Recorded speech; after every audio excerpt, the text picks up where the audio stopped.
Hey everyone, Matt with Reach Your Summit. Had a lot of great feedback from all of you recently on YouTube and Facebook, and a lot of comments and questions on a couple of my recent videos using a hammock system. Those videos I'll put links to in the video description for this video. One of the questions I receive a lot is whether or not it's comfortable to sleep sideways in a hammock. There are a lot of different factors at play with that. The three big ones are going to be your personal height, the length of your hammock, and the width of your hammock. So in this video, I'm going to show you this hammock system that I have here, which is featured in my last couple of videos on backpacking trips, and one of my hammocks that I started out with when I got into hammocking. I'm going to show you a couple of different options with laying down sideways inside of the hammock, show you how it actually looks, whether or not it's feasible, and I'll go over my overall preference when using a hammock. So right off the bat, before I get into the sleeping aspect of a hammock system, this is another one of the benefits of this really large decayed down tree off of the side of the trail.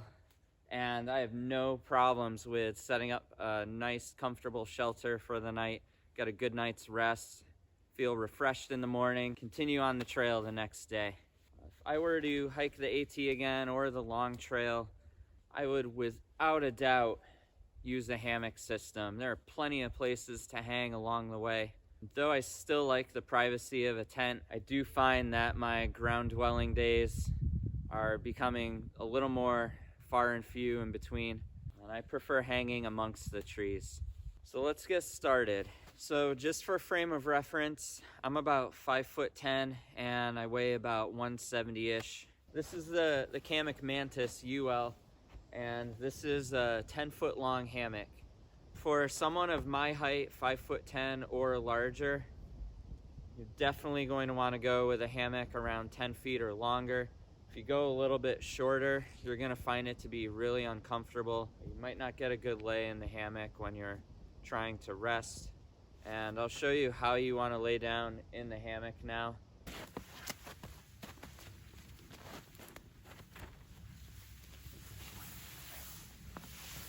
Now when laying in the hammock, you don't want to lay down lengthwise of the hammock like this. If you do, you're most likely going to have some joint pain in your knees and your hips. Your back might even feel sore the next morning, and that's not going to be really comfortable when you're out hiking 15, 20-mile days. So what you want to do with a hammock is you want to lay asymmetrically. What I mean by that is I'm going to kind of pocket my feet at one end of the hammock, one side of the hammock, and then my head is going to go on the other side. And by doing that, I'm almost completely flat like I were in a bed at home, and I'm going to get a really comfortable night's sleep. And with this particular hammock, this is a symmetrical hammock, so I can lay down either way. And so on this other side, I just pocket my feet again, lay my head this way, and I'm getting a nice flat lay almost, and I'm very, very comfortable, actually ready to take a nap. Now, if I were to lay sideways in the hammock, I would do the same thing. I would pocket my feet on one side, leave my head on the other, and just kind of rotate your body sideways a little bit, like this. And I am very, very comfortable right now. The other question I received was, is it feasible to lay down on your stomach? I don't find that to be very comfortable.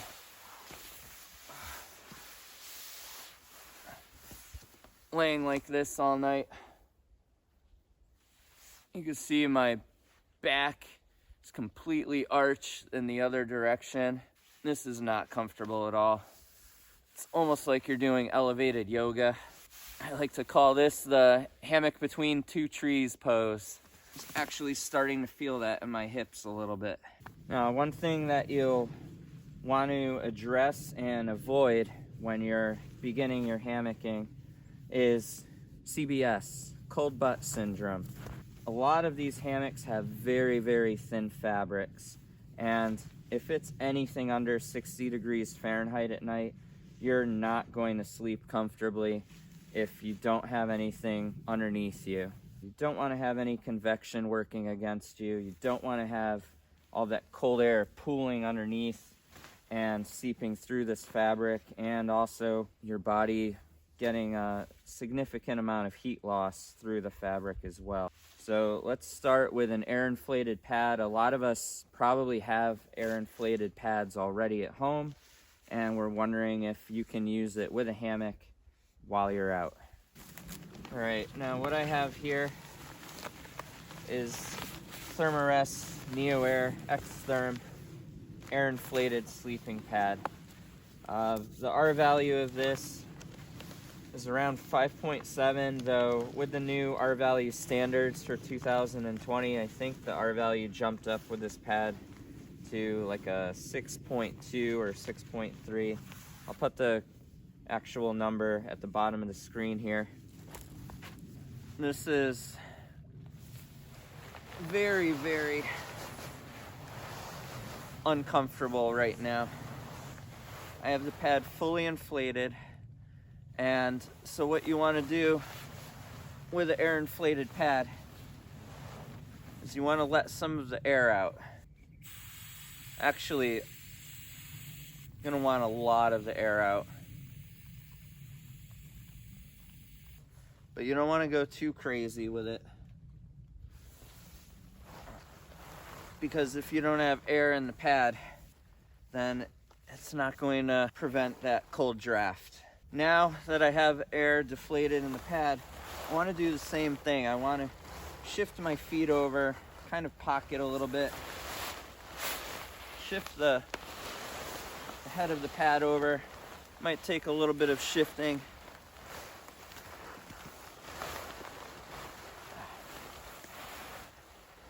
And there, I have a little more comfortable lay in the hammock. Laying on my side, still easy and comfortable to do. And laying down on my stomach like this, I'm not even gonna try. So if all you have is an air inflated pad, and you want to give hammocking a try, I say go for it. Just make sure that it has a good enough R value for the temperature that you're out in.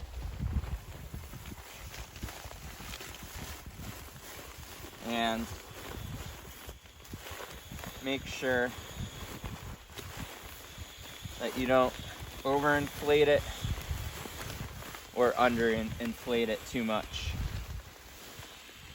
Let's just keep tweaking it when you're out there and find what you're most comfortable with. Some hammocks will have sleeping pad straps down at the bottom. I'll put a link in the video description of this video for the REI Flash Air Hammock. Those straps work really well if you are using a sleeping pad. Some other manufacturers will have a similar design.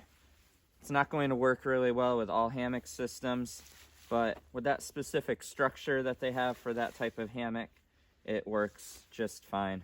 If I were to use a sleeping pad inside of the hammock, I actually prefer a self-inflated sleeping pad. So this has a bit of foam inside of it, and I open it up and it'll expand on its own to a certain extent. And so same thing with this pad. This is the Thermarest ProLite Plus, and I'm going to let air out of this. I'm not going to leave it fully inflated like this. So I'm still in that banana shape. So I want to lay the sleeping pad over and pocket it.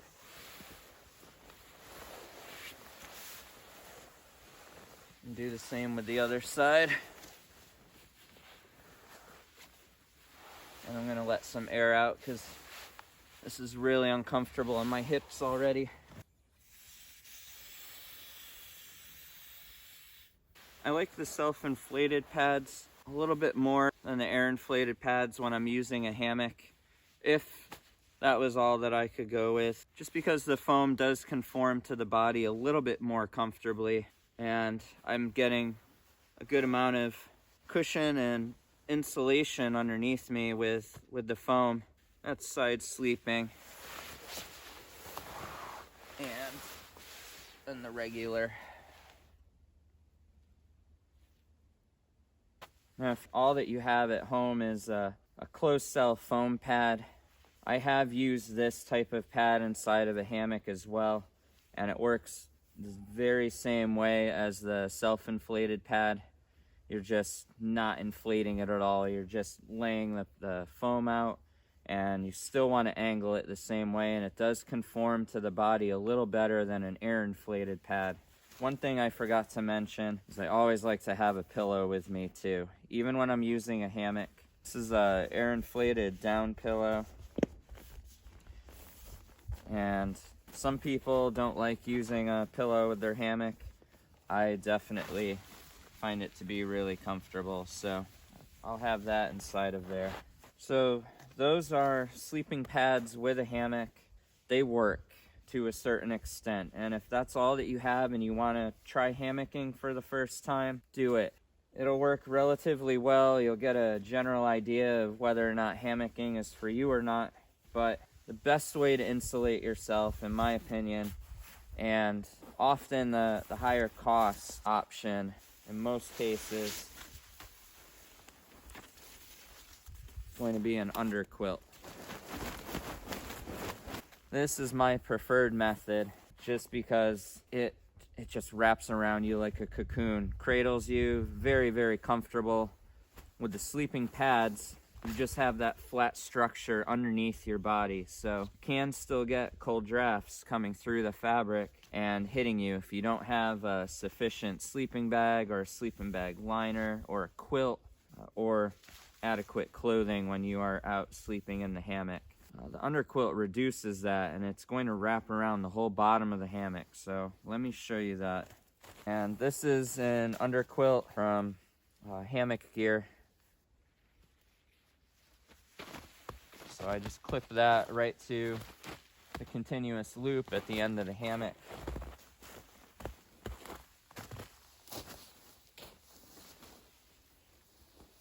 And I'm going to do the same with this side.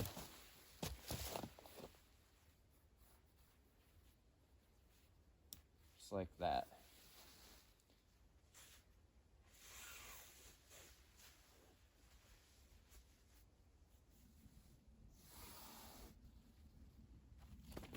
Now, with the underquilt, you want to be very careful not to cinch it too tight. If you cinch it too tight, then you're basically going to compress the loft underneath you, and you're going to lose body heat a little bit, and you might even have a cold draft come up through there.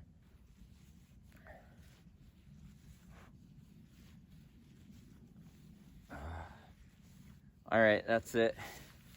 I'm gonna end this video now. I'm just gonna take a nap. This is luxury right here.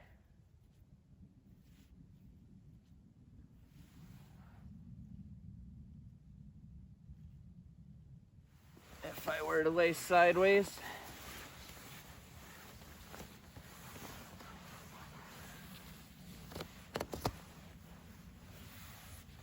it's the same. I still have this wrapped right around me.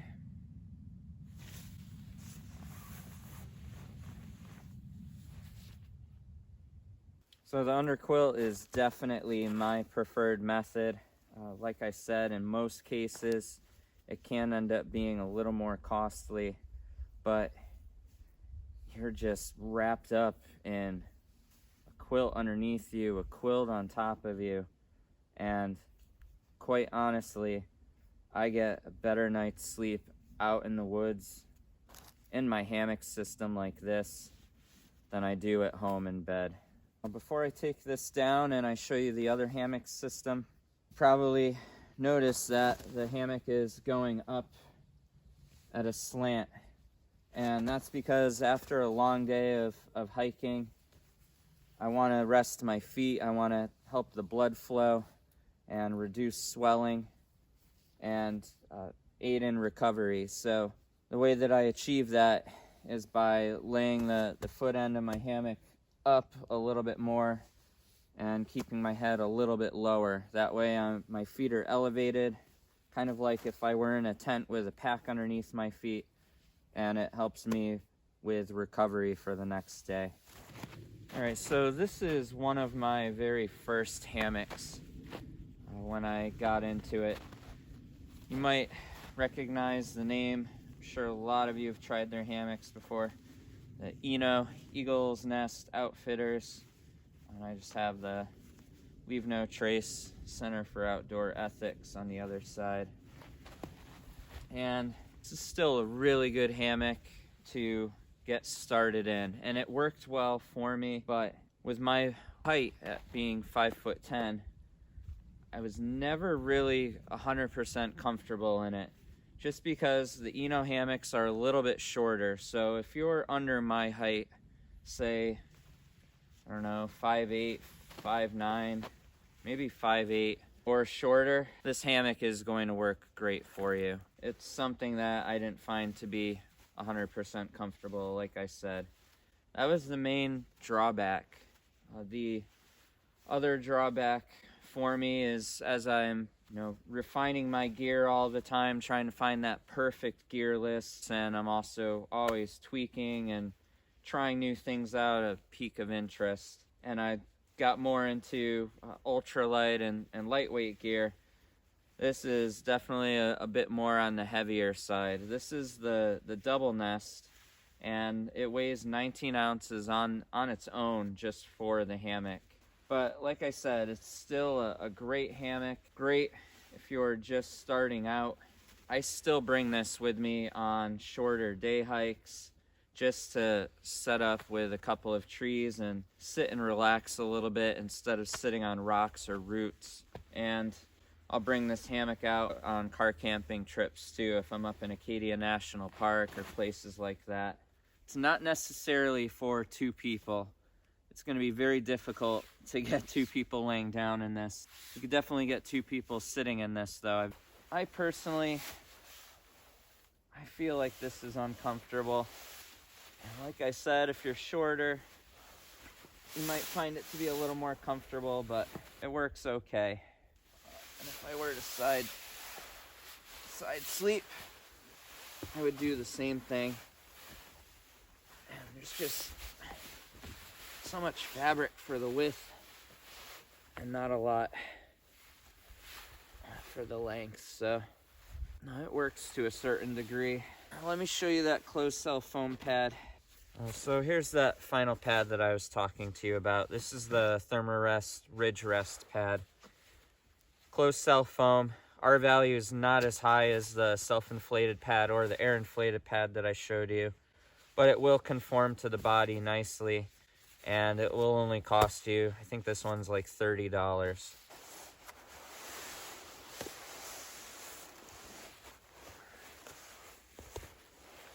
There. And it works well. Because there's not as much structure though with this pad compared to the other two, it does kind of wrap around you a little bit like a taco. So there's a couple of different hammocks, and showing you what it's like sideways sleeping inside of them, and going over a couple of insulation options with you also to create a buffer from the cold.